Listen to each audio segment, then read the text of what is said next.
Is the mic on? Episode 97. What's wrong with Orny Adams? Well, I have turned a corner. It's official. I'm almost too embarrassed to tell you. I would make so much fun of me if it wasn't me. I remember people doing this when I was a kid, and I couldn't believe it. But I have turned the corner. I thought turning the corner into adulthood was when you went to the dentist and all they did was talk about gum disease instead of cavities, but it got worse yesterday. I returned soup. I returned soup at the restaurant because it wasn't warm enough. And I remember when I was a kid, I think my I called him Uncle, related to me somehow, but much older, returned soup because it wasn't hot enough. And I thought, what is wrong with these people? And I've become that. Now, here's what makes it even worse. The soup was my meal. This wasn't an appetizer. For lunch, I just ordered soup. And then it came out and it wasn't hot enough. And I had to return it. And I thought, well, it's over. It's over. What's wrong with Orny Adams? Episode 97. Thank you for tuning in. All the people that keep coming back. All the people watching it on YouTube, and the newer episodes are where? Patreon.com/Orny. If you want to support me, that's how you support me. If you want to support me without supporting me that way, financially, which is cool. But I'm going to tell you this. That pays for a lot of the expenses. So thank you, everybody, for your generosity. But even if you just pass this podcast on to other people, or if you rate it on Apple Podcasts or Spotify or whatever, YouTube, all that helps. I just want you to see it and enjoy it and love it. And it's Thanksgiving coming up. And what better way to spend your Thanksgiving than listening to me just go on and on and on and on and on and on. But episode 97, I came out swinging against Orny Adams. And what's wrong with him? Look at my t-shirt. Look at this. Do you guys know Gideon from the show Teen Wolf? His daughter, when we did a convention in Atlanta, Georgia, his daughter drew this little Orny Adams. I said, that looks like me. And then someone made it into a shirt for me. And now I'm thinking of selling these after the shows. I think it's so cool. So you excited for Thanksgiving? Here's how I describe these holidays. You go home and you're face to face with your genetics. And you see everything that is wrong with you, everything that's right with you, right there in front of you. Mirrored, mimicking, taunting, congratulating. All that. It's like spending a weekend with yourself times 10. I think that's why hanging out with family is so difficult for so many people, because they're forced to realize that genetically they are something that they can't help. Because I live in Los Angeles. This is where everyone runs to get away from their genetics. You see people walking around here that come out here from, I don't know, Iowa, and they decide they're going to be in show business, and their parents come to visit, and you look at the parents and you go, no way that came from those two people. You know, they're clearly on some sort of, the kid who's out here in Hollywood is on some sort of diet. They dress hipster, or they dress Hollywood. And the parents are just like, shucks. Shucks. I see it all the time. This is a place you come and you run away from your genetics. And when you go home for the holidays, I'll be there on next week for Thanksgiving. I will be face to face. Now, I'm very fortunate that I get along with my family and my parents, and we talk daily. And I look forward to seeing them. I don't get the whole meal. Who can eat that much? I actually don't eat that much. When I'm around a lot of food, I eat less food, which means I should be around more food more often. That should be my diet. More food more often actually is my new hip-hop album, too. More food more often. So there's a lot of preparation. I'm going to time it this year. I'm actually going to time how long, because the preparation, I'm in charge of carving the turkey. Now, how I came up I was given this responsibility. I'll never know. But I have to carve. So I get dressed up in a nice outfit, and then they're like, oh, you have to carve the turkey. Now I have to avoid fat splatter all over my clothing, because my clothing finds stains. And anytime I see a stain on my clothing, I'm like, oh my God. Oh, I don't even know how to eat. I'm such a loser. I don't even know how to eat. What's wrong with me? Stains are the worst. Why we can't get oil out of clothing? We can get oil out of the ground and into a car, but we can't get it out of clothing? You sit there. It happens every year. I bring a nice outfit, get oil on it, and then everyone's like, put salt on it, put baking soda on it, you scrub it, and then what you have is a little patch that is a different color than the rest of the shirt that says, loser doesn't know how to eat without getting food and oil all over himself. So I'm going to time, because the preparation, I'm sure my parents and family are preparing now. They're already baking things and buying ingredients. But the actual amount of prep time the day before, I totally forgot. You have to set the table. I hate it.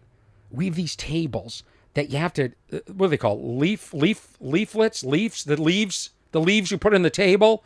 They're these large wooden, this table's been passed on for generations, and they're all wrapped up nicely, and my mom's worried I'm going to, get some nicks on them, and my dad and I, it's always, when are we going to put the table together? Oh, the stress, the minute I land, it's going to be all about when are we putting the table together.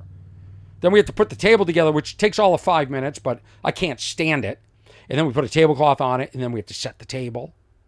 And my mom puts out all these nice little, turkeys and little porcelain Thanksgiving things. And it's really festive. It's nice. Sometimes there's leaves on the table, because I grew up in New England. We have leaves that fall on the ground. And it's a nice, nice time. It's a lot of preparation. And I would say the actual eating of the meal, I bet, is less than 30 minutes. All that for less than 30 minutes. And then the cleaning,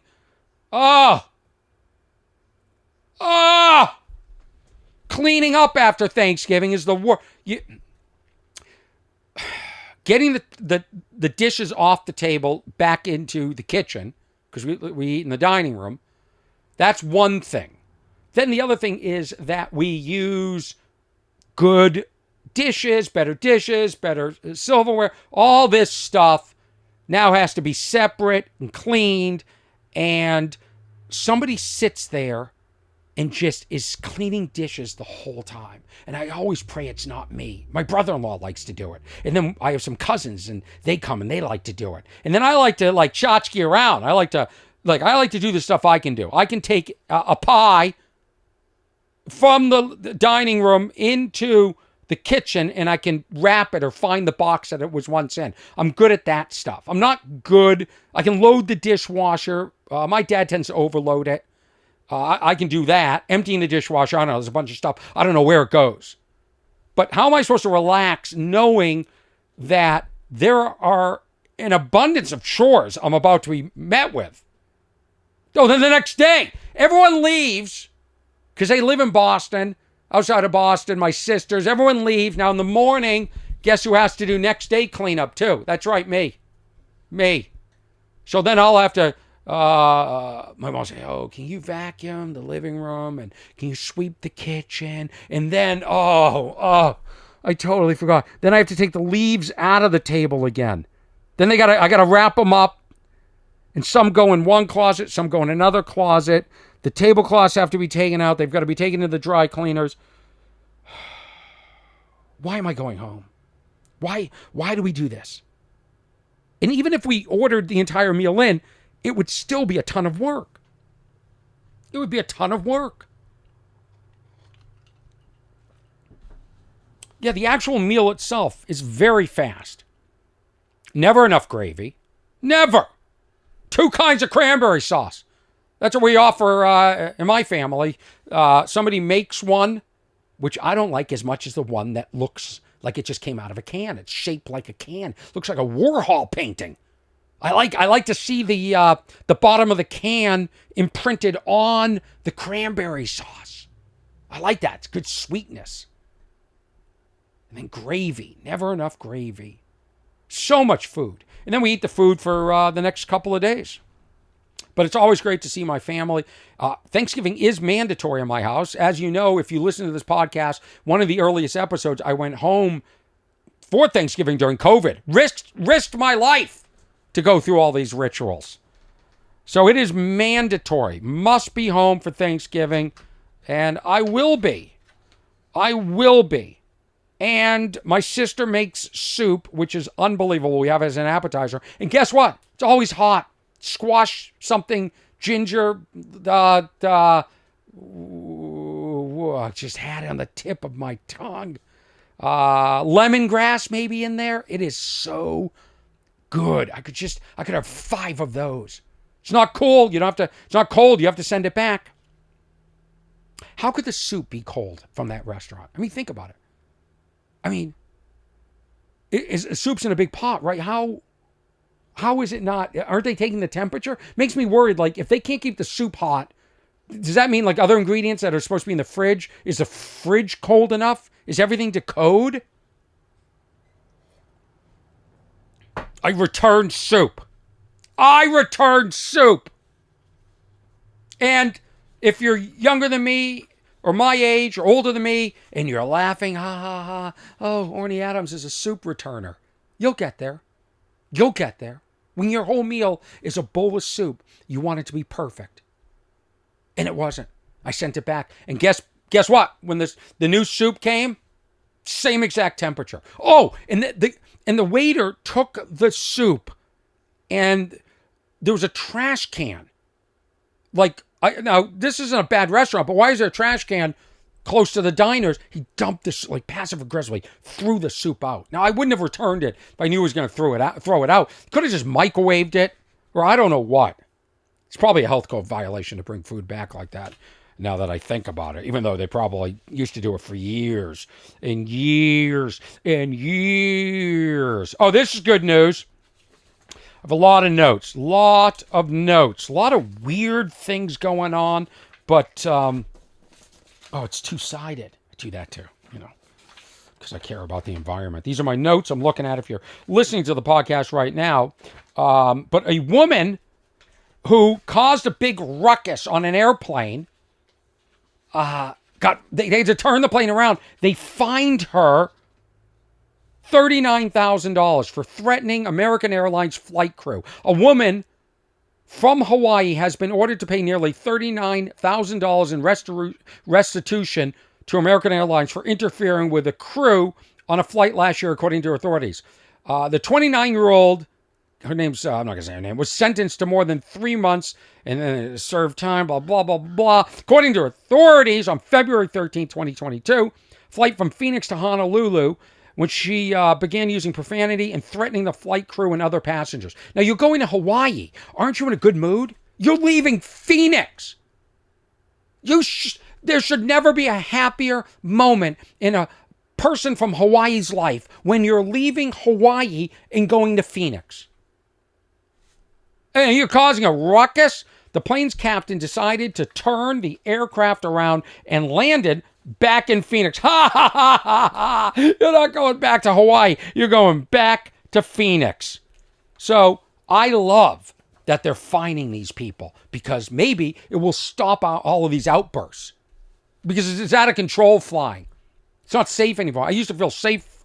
I used to fear that something happening to the plane, turbulence, or maybe like what happened to me in Sarasota where the plane was coming in for a landing and there was another plane on the runway. I fear that. I never feared passengers. Thought everyone would be on their best behaviors. But in this day and age, the world is so screwed up that you're not safe anywhere. And I'm going to talk about that in a few minutes, but I saw this, and my initial reaction was, what is going on? Why is this being studied at Brown University with everything that's going wrong in the world, or all the diseases, or we should be studying everyone's mental conditions post-COVID? They're studying the effects of belly flops. Why are belly flops painful. Scientists actually conducted a study to find out. I thought, what? This is such a waste. And then I actually felt good, and I thought, you know what? I like this. I like that we're diverting our brains in some sense. So you know what a belly flop is. When somebody, usually the fat guy at the party, decides to get attention by jumping off of something like the diving board and just going full down, hitting the water. Big laugh watching the fatty do that. I'm on the cusp of that. I like to eat my soup and then do belly flops. So this was an article in something called Study Finds. I verified it. It might be funny to watch people doing belly flops into a pool, but it's no fun on the body. Belly flopping can be painful, and Brown University scientists are now studying diving and why it is painful to do that. The stinging pain that follows such a dive is a result of the abrupt change from the air to still water, causing the water surface to resist the body's motion fiercely. Isn't this, for every action, there's an equal and opposite reaction? All of a sudden, the water has to accelerate to catch up to the speed of what's falling through the air. When this happens, that large reaction force is sent back to whatever's doing the impacting. That's the fat person jumping off of and I don't mean to say it's only fat people or stereotype belly floppers. I should apologize to the people that belly flop at parties. Let me take a moment. I'd like to apologize to all the people doing belly flops at parties that I've characterized you as the fat person. And, I shouldn't even make fun of obesity to begin with, because, a lot of people, you can't help it. But that's, I grew up and there was that person doing the belly flops. When this happens, the reaction force is sent back into whatever's impacting and landing. Anyway, they studied this. They've done studies upon studies to figure out why it hurts so much. They, in fact, took simulated bodies and put shocks on them like a car, and that actually made it worse. And so this is how Brown University is spending its money. For all you people donating to Brown University, wondering where your money's going, it's to study the trivial yet important party tradition in the summer of somebody doing a belly flop into the pool, much to the excitement of everyone watching and getting everyone wet on the sidelines. Oh, the people on the side of the pool just got wet from the belly flopper.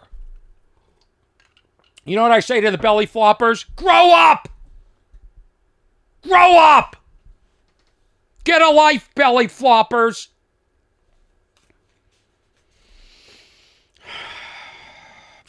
Just in a bad mood because I returned my soup and I just feel like a loser. I really do. So there's something I read about, and I believe this to be true. For sure. For sure. There's something called compassion fatigue. Now, I have everything fatigue. I have doing this podcast fatigue. I have decision fatigue. When somebody says, hey, want to go out for lunch? I can say yes.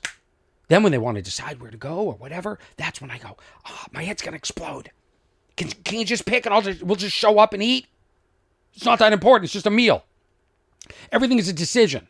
I'm sick of doing math, travel math. All right, my flight's at 8 a.m. I have to leave at 5 a.m. I have to check my bag. I have to go here. I have to bring this. But is my bag way too much? Does this? When I get to the city I'm arriving, how am I going to be picked up? Blah, blah, blah, the hotel. Like, I'm sick of doing calculus and making decisions. I want to have, I want to sit there like a vegetable with my soup for a year and just not have to make a decision. I just want to have a decision-free life. I'd love to have someone make decisions for me. I want to go back to being a kid.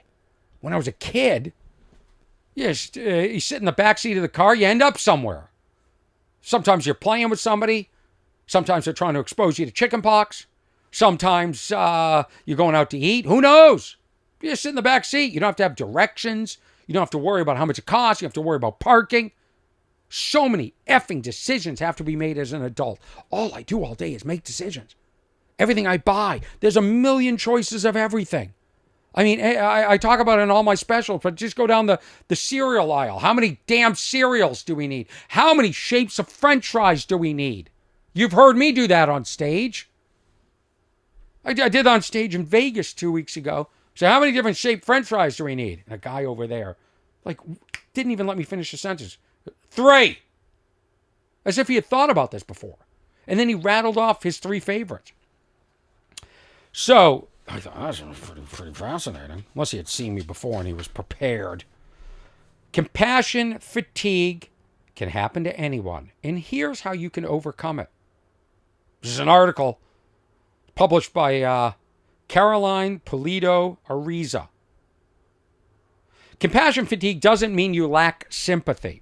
When tragic events happen, no matter how far away from us they are, it's hard not to pay attention. Many of us empathize with these people in these situations and wonder, how can we get involved? Or is there anything we can do to help? Over the past few years, we've borne witness to a series of pivotal global events, from the COVID pandemic to Russia's invasion of Ukraine, as well as many natural disasters, the invasion of Israel, and now what's going on in Gaza. So just when it seemed like things couldn't get worse, they just mentioned it, the conflict in the Gaza escalated. So with so many tragedies following so closely after one another, some of us may be finding, as much as we want to change or engage with what's going on, we have no more sympathy left to give and would rather switch off from what's going on around us. And you can put me in that category. I'm so sick of the news.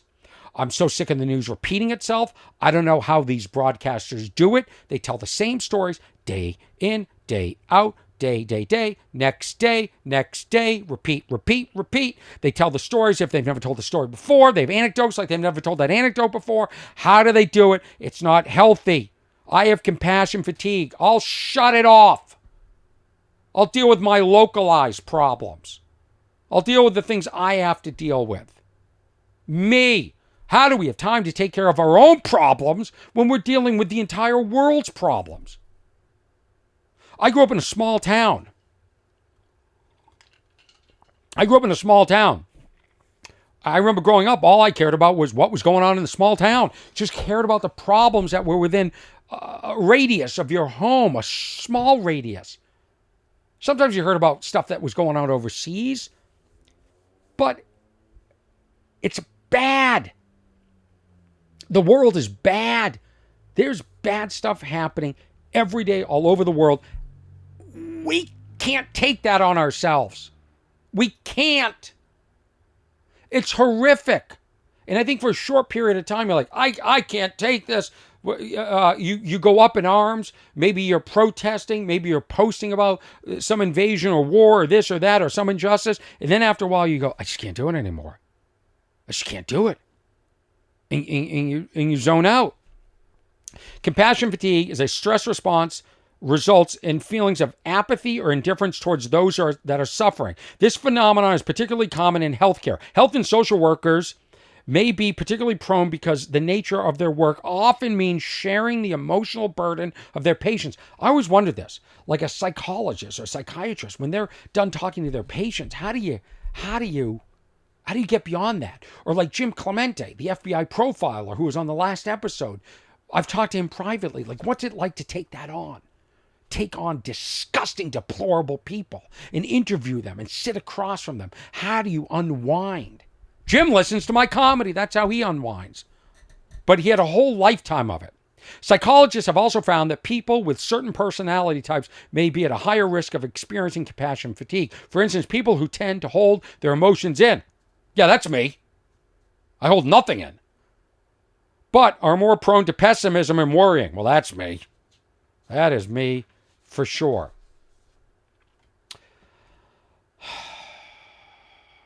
So, they then give a list of what, and you shouldn't feel guilty if you suffer from compassion fatigue.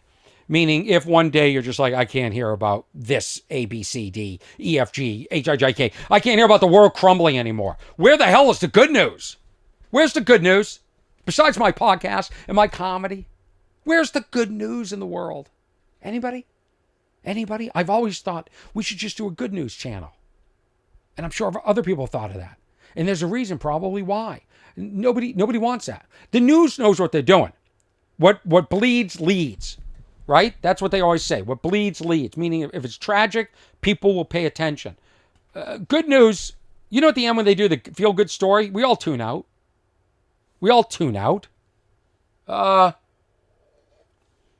Here's the other thing. We're all tied to our phones, and I think they mentioned that in this article. We're all tied to our phones. And when you're tied to your phone, all you're doing is getting notifications every day. Every single day, you are getting notifications. And they're never good. In fact, I'm sick of it. I've been trying to talk about this on stage. I am so fatigued from notifications. I am so sick of looking at my phone. Oh, why are my headsets still on? I am so sick of looking at my phones. I have such a beautiful head of hair, and there I am, interrupting your view of it with my headsets. I am an idiot. Here I am, basically a hair model. And I should use what I got, and I'm covering it with those headsets. Although I have to admit, my voice sounds really good through the headsets, the cans. But anyway, we're on our phones all the time. Can you finish a sentence? Can you do anything on your phone without being interrupted by something? There's a notification for the 100 apps that you subscribe to. There's news notifications. There's Amber Alerts. Like, it's nonstop. Somebody calls you. Somebody texts you. Sometimes I'm like, I'm putting my phone down. I'm done with it. Ding. Now I'm on the phone and I'm going in a circle, refreshing everything. The phones are horrible. And let me say this, okay? If you're getting your news from TikTok, revisit that strategy. TikTok is an app that is developed and owned by China, a communist country that doesn't have our best interests, the United States, in it. And it was an app developed where we had people dancing. It was a dancing app. Now it's our news source. It's insanity. I mean, I'm sure there's great sources of news on TikTok, but within that, there's some bad propaganda and misinformation. And I'm bringing this up because I did get a letter from somebody asking me through the What's Wrong at Orny Adams email, and I could read it. It goes on in great lengths, but asking me that, are you willing to get off of this app? Do you really need it? I'll read you the first, the beginning of it. Hi, Orny. Have you seen the news on TikTok? And it's referring to one incident. I don't even want to discuss it. It's gone viral with so many people agreeing with this person. Maybe it's AI planted by a foreign country. I don't know. But stupid people are in America and they're falling for it. Stupid people all over the world. I got news for you. America did not invent stupidity. Okay? We mastered it. We may have exported it, but travel the world. There's stupid people everywhere. It's not an American thing. Violence is not an American thing. There's violence all over the world. Okay? You might want to consider getting off that platform and deleting it. It's an app made by a communist country that's having considerable impact on the people in North America. Do you want to be part of that? Well, I don't, but I could also look at it like this, that I'm a positive force on that app. And maybe I can distract away from that. It's also a way for me to build my business. I make money off of TikTok. And so I have real mixed emotions. I mean, could say the same thing for a lot of these platforms. Could say that, by the way, don't go see any of these movies. Don't go anywhere. Don't go out to eat. Meals are being prepared by bad people. There's so many bad people in the world. Our lives are intertwined with them. I can't make a statement about everything. Anyway, this goes on and on and on. And her name is Elisa, and she might be Canadian. What does it say at the end? I don't know. She just goes, I didn't finish it, but thank you for the email. I do appreciate the email, and it's a good thought, and it gets me thinking. And to be honest with you, none of that's come up in my feed. None of it. TikTok knows I don't want to see other comedians. I just want to see Attractive people dancing. That's it. And some of the funny trend stuff. I don't watch too much. I post, but when I do watch, I get depressed. I get depressed because I find the content depressing.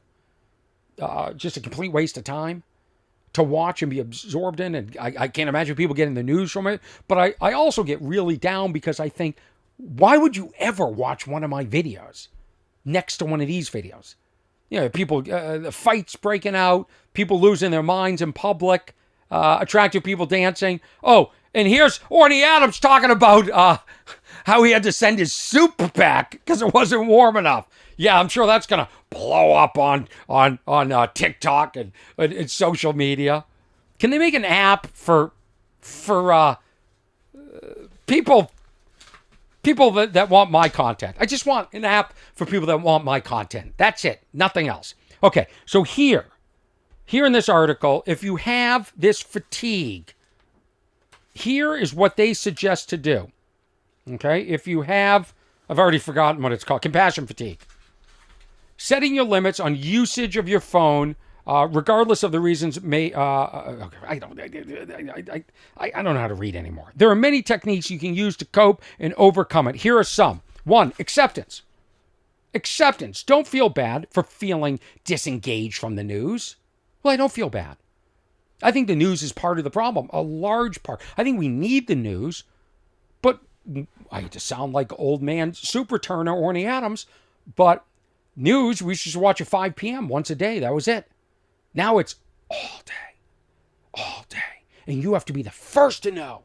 You have to be the first to know that Matthew Perry died. It was Matthew Perry, right? Matthew Perry died. Was it Matthew Perry? Wasn't the other one, was it? You have to be the first to know. You have to be the first to know when this happens or that happens. And you better be prepared when people go, oh, did you hear what happened in Ottawa, Canada? Like, no, what happened? Now you're the idiot that isn't to the second updated on the news. By the way, nothing happened in Ottawa. In fact, I think I'm doing shows up there. I'm doing shows. Let's talk about my shows coming up. I'm doing, I'll be at the Irvine Improv, December 8th through 10th. December 16th, I'll be at the Ice House in Pasadena, California. January, I go to Chicago, the Chicago Improv. I will be in Traverse. I say it wrong every time. I want to say Traverse, Michigan, at the Opera House the week before Chicago. So I fly in, I do a theater in Traverse, Michigan, spend a couple of days in that freezing territory, end up in Chicago, do a couple of shows in Chicago. I go to McCurdy's again. Lots going on. OrnyAdams.com/tour. Okay, so if you have this fatigue, empathy fatigue, whatever they called it, how about calling it something I can remember? How about that? This is what you do. Don't feel guilty for disengaging from the news. It's normal to find it distressing when hearing traumatic news stories and seeing distressing images. It's all day. And I don't know if you have a phone, how you can avoid it. So you got to put the phone down. Set boundaries. Take charge of the news you intake by deactivating notifications. You can't avoid it. See, this is stupid. This is stupid. The media may also be partly to play a role in this phenomenon. May also partly play a role. You think? Many publications are aware that when there's a cascade of crises, our level of concern appears to diminish. Interesting. So when there's more bad news, we disengage more. So, publications strive to capture attention with increasingly vivid contents to keep viewers engaged. Boy, I got to tell you something. We are all just being manipulated on every level in this lifetime. Every level. Oh, they should be teaching this in school. How do you avoid the news? Teach that in school. Teach this. How not to be a victim of a Ponzi scheme. Here's another class they should teach. How not to end up in a cult. I can't believe how many cults. I mean, there could just be a cult channel. And just all day, about people in cults. I mean, I just watched one about the twin flames. And that's the other thing. Once one comes out, there's one on Hulu, there's one on Amazon, now there's one on Netflix, all covering the same thing. Twin flames. Anyway. So that's 1 and 2. Let's go 3. Slow down. Yeah, slow down. Witnessing others suffering can trigger stress responses in our body, including an accelerated heart rate. You know what it does to me? It makes me want to eat more. And then go into a pool and do belly flops. If you find you're feeling anxious or stressed when consuming news, relaxation techniques such as meditation and deep breathing can help. Oh, this is starting to make my heart rate go up. Stupid advice. Oh my God. Connect with nature. Number 4, connect with nature. Taking a walk in nature also helps to reduce stress. Yeah, you know what happens when you take a walk when you leave your house? You run into assholes. Okay, so leaving the house doesn't help. I mean, walking helps. This may also help alleviate the compassion fatigue, as elevated cortisol levels, known as stress hormones, are linked to chronic stress burnout and emotional stress, all of which can worsen compassion fatigue. I don't think it's compassion fatigue. I think we're all just fatigued. We're done. Like I've called for in past episodes of What's Wrong with Orny Adams, I'm calling for a worldwide nap. Everybody needs to get on, like in preschool, on the mat and fall asleep for a half hour. And then we'll give you apple juice and graham crackers. Number 5. How to avoid compassion fatigue. Caring for plants. Be nurturing. Caring for plants or pets profoundly affects well-being. Nurturing living things fosters personal fulfillment and compassion. Oh, and companion animals can reduce negative emotions, mitigating some of the effects of compassion fatigue. You know, this one I agree with. Be nurturing. I give that a check. Plus, pets help, sure. Plants, I love to water my plants. Sometimes I overwater them and I kill them because I'm giving. I'm like that on stage. Sometimes I overwater the audience and I kill them. I should have gotten off 20 minutes earlier. Number 6, take action. Try addressing problems you can solve instead by dwelling on insurmountable issues. I agree with that. They say volunteer. I say concentrate on your own life and solve your own problems. Wake up during the day, make the bed, always make the bed first, then have a checklist. Have a checklist and have some things on the checklist that are attainable.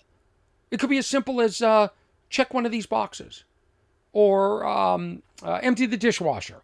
And then you'll feel a sense of accomplishment and a sense of control, because you can't control, hate to say it, you can't control what's going on. Most people, certainly not me, what's going on in other countries, in wars, in inflation, and all this stuff, and the politics, and the crap, and the shit on social media. You can't control it. You can disengage and find control in your own life. Number 7, seek support. Well, there's always that one.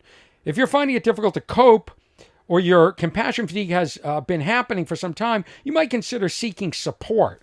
No, thank you. No, thank you. So,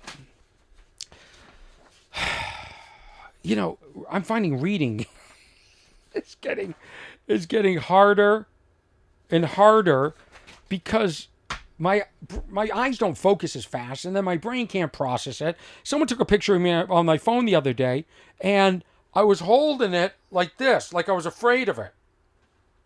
Like that's what older people do. I'm not an old person. I did return my soup.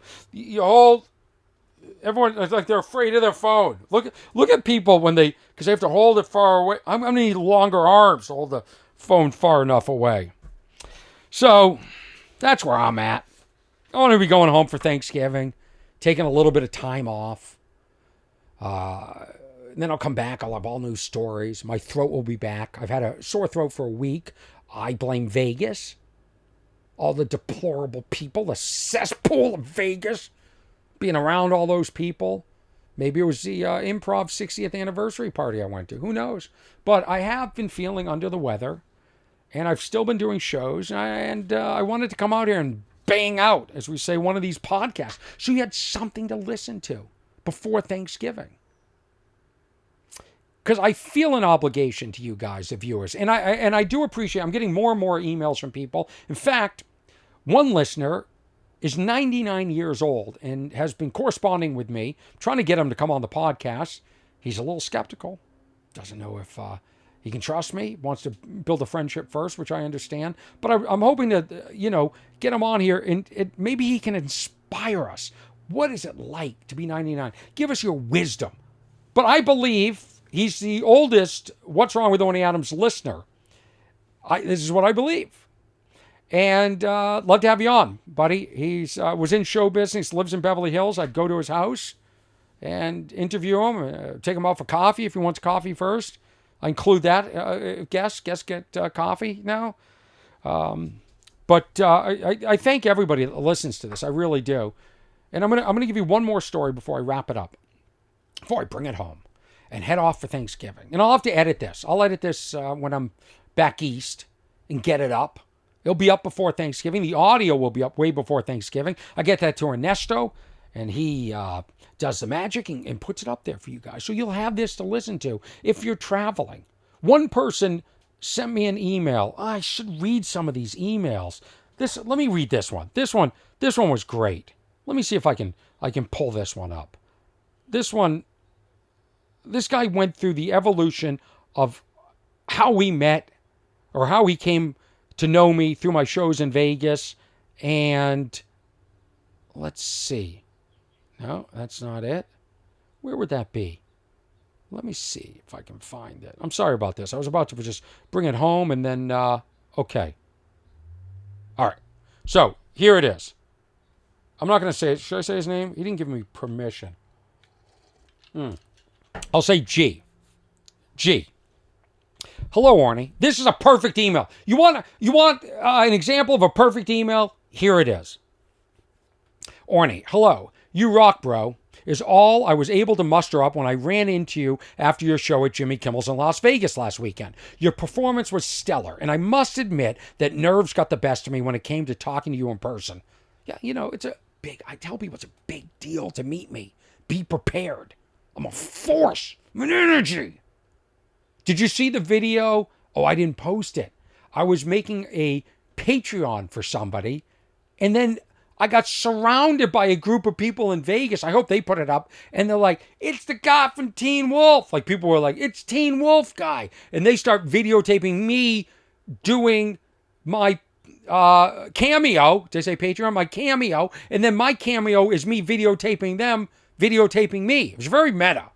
Anyway, it's a lot of excitement when I'm out in public. That's all I'm saying. Gee, don't feel bad that you got tongue-tied when you met Orny Adams in Vegas after his show. He said, I'd like to share something with you that I hope you'll appreciate. My first exposure to your comedy was earlier this year. I saw that you were performing at Jimmy Kimmel's in July and decided to watch More Than Loud. That's my special on YouTube before the show. More Than Loud is a brilliant special and instantly inspired me to purchase a ticket to your show at Jimmy Kimmel's, which was outstanding. After that, I watched your special Takes a Third, another excellent set. Now, I noticed More Than Loud was brilliant. Takes the Third, excellent. That's where my head goes. Anyway, that special motivated me to follow you on Facebook, where I received a link for your What's Wrong with Orny Adams podcast. At that point, thinking that you're some kind of comedy super wizard, I was almost fearful of the podcast because everyone has a podcast these days, and many of them aren't that good. These are his words. For a road trip from Denver to Las Vegas, I downloaded a bunch of What's Wrong with Orny Adams episodes along with an audiobook. I intended to listen to one or two of your episodes of your podcast and then move on to an audiobook. I was halfway through Utah and 10 or 12 episodes in before making the switch to the book. Well, I'd like to say, why did you stop? Why did you even go to the book? Why not go to 20 episodes? Kidding. Again, totally impressed with your content and delivery. One of your podcasts, you explored the tedious creative process and spoke about how your audience might feel about hearing some of the material more than once. This is what's interesting. I actually talked about this again on the last podcast with Jim Clemente. So it's interesting that he brought it up. So the timing of this email is actually perfect because I did post a video on the Devil TikTok and the Devil X and the Devil Instagram and YouTube, which I put a longer version of it up there. I'm not calling them the devil yet. And so you can reference what he is sort of talking about. Your live shows are some of the best I've ever seen. Your shows are fun, engaging, and original with every little overlap. You're way up there with the ratified air when it comes to comedians who can pull that off. As a lifelong fan of comedy, it's very cool to see someone with your level of skill, drive, dedication, putting out such consistent, quality content. Your hard work is much appreciated. Laughter is important. Thanks for doing what you do. Looking forward to seeing another show. G. Well, perfect email. So if I didn't read your email, well, wasn't as perfect as G's, I guess. No, I get a lot of emails, a lot of topic suggestions. I love it all. You can email me, what'swrong@ornyadams.com. If you want to see me live like G did in Vegas, go to ornyadams.com/tour. You can go to my Patreon. Now you can go to Cameo. You can hire. There's just so many different ways. In fact, right when I was walking in to record this, I'm in Big Yellow, my podcast studio, which is a Shasta trailer. I don't live in it, despite what people say. I don't live in this. I got a notification that another person signed up for my Patreon, which is inspiring. So I love it. Makes me want to work harder. Makes me not want to let you guys down. Again, the newer episodes on Patreon, then they go to YouTube. So let's wrap this Thanksgiving, pre-Thanksgiving podcast up with this. I saw this article in the New York Post. I'm a naked cleaner. Here's what I do, when clients strip down too. This woman, you can hire this woman to clean your house naked. And I thought, what is this? Like an escort? Like, what do you mean? Like, I have people clean my place. They're not naked. Like, what does naked add besides you're just staring at her body parts while she You know what I'm thinking? This is brilliant. I need a naked cleaner. So, I guess some people strip down. I'm going to read the article. When she gets there, they take their clothes off too, thinking that she wants to see them naked. So now you got a naked homeowner too. Okay. With the exception, you can see the pictures of her. They show pictures of her cleaning naked. They cover her face. With the exception of her bright yellow rubber gloves, Lottie Ray scrubs strangers' homes in the buff. But that's not even the most unusual thing about the 32-year-old's job as a naked cleaner, charging $61 an hour to tidy. Why $61? What an odd amount. Now, 61, I would think most cleaners, certainly in the city I live in, are making about $30 to $40 an hour. Probably closer to 40. So, for you to get naked, it's only $21 more an hour. And why 21? Why not? Is 61 is that the devil's number? Does 61 mean something to be naked? 61? I just can't get over 60. Why not 65? 69! Why not? So she charges $61 an hour. Despite insisting she's just there to clean, some of her male clientele, of course the males, believe they're getting more bang for the buck. Yeah, they wish they were getting bang. Look how this is written. New York Post is sneaky. There's a fair few people who are creepy. A handful of guys I clean for book cleaners on the premise that they will get something else. Well, of course. Of course. Why else are you naked? I can understand why guys would think that. Wasn't there something in LA where like strippers went around and cleaned? Why are you shocked? Creepy guys would think that. I'm clear. This is what she says. I'm clear. I'm just there to clean. But they'll say that other cleaners have been strippers or given massages. See? Ray describes herself as free-spirited and took the job in 2017 to make some extra cash, saying she wouldn't do it if there weren't financial incentives. I'm always looking for ways to make extra money and quite like being naked, so I thought, okay, I'll try it. Well, being naked in the comfort of your own home or being naked where you feel comfortable is a lot different than being naked cleaning some creepy guy's house. Some of the homes she cleans for are grimy. Of course. What do you think? Hoarders are hiring naked cleaners. Normal people. Look I'm a successful homeowner. I'm not hiring a naked cleaner because I know the gimmick is that she's naked. I want my house cleaned. I don't need to look at a naked person not cleaning my house well enough. Get down there and scrub. Keep your clothes on. However, Ray freaked out with the first job she ever booked and didn't end up going after looking at the house on Google Maps and seeing it backed into the woodlands. But going forwards, I thought I can do this and started accepting jobs.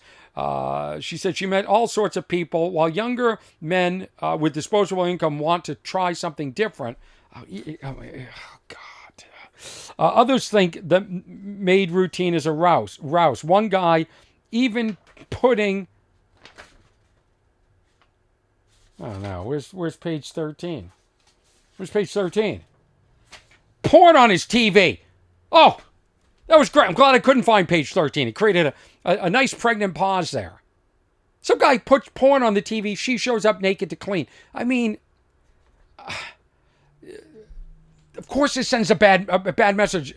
Creepy or pervy men aside, some of her clientele just want company or someone to hang out with in the buff. There's some men who are creepy and expect sexual favors. Some of her clients will strip down with her when she arrives. That's not creepy? That's not creepy. I'm glad the person cleaning my house keeps her clothes on. One of her regular male clientele is even a nudist. He's already naked when I get there, and we have coffee and play with his dog. Sick of this shit. So stupid. These things infuriate me. I'm glad Brown University isn't studying naked home cleaning. It's just, I know what it is. I wonder if she has done sexual favors. I think she also said in the article her parents or family knows that she does this. I just, listen, there's nothing wrong with getting naked. Nothing. The body is a piece of art. Not mine, but, other people's. And there's nothing wrong. I don't look down on people that want to be naked. I don't even care if you want to clean naked. But let's be clear. Most guys, when they see, I'll clean your home naked for $61, they're thinking, is this something else? Is this, like those massage parlors that some men go to? Is that what this is? I don't know. The world is so messed up. I want to leave on a positive note for Thanksgiving, but what's positive? Like on this Thanksgiving, when you sit around the table and you have to say what you're thankful for. That's what my family does. We all say what we're thankful for. Why do I have to think so hard? Why? Because the world is just constantly disappointing. And everybody is so self-involved. Everybody walks around on their phones. When you go to the gym, like today, I took a picture, 3 guys in a row on leg machines just looking at their phones. Not even working out. I watched them. I was waiting for several minutes. I don't even look up to see if anybody else is waiting. That's the world. Maybe that's just Los Angeles. I don't know, but I think that's the world. I think the world we live in, we have become so self-absorbed. And why not? Why not? When you can post a picture of yourself on social media and get likes from all over the world and from bots all over the world, why not think that you are more important than other people? Well, I say this Thanksgiving, let's be thankful and let's go back to caring about other humans, because this world will never, ever, ever survive if we keep going at the pace we're going. Unless, of course, you come to see one of my comedy shows and laugh it off, just like G did. So thank you, everybody. Episode 97. What's wrong with the Orny Adams? We got Orny Adams. I'll be back after Thanksgiving with episode 98, which will be a celebration of family times and good times. Look forward to seeing you at one of my shows. Irvine Improv, December 8th through 10th. Ice House, December 16th. Look, I can memorize these things. Going back to McCurdy's in Sarasota, Florida. Oh, I have to fly into that airport again. Oh, no. Oh, God. I will be at the Chicago Improv in January, Traverse, Michigan. The tour goes on and on. More Teen Wolf conventions and confirming new dates every day. Every single day. OrnyAdams.com/tour. Thanks for tuning in, everybody. Much love. And never forget, I returned a bowl of soup because it wasn't hot enough. And that soup was my entree too.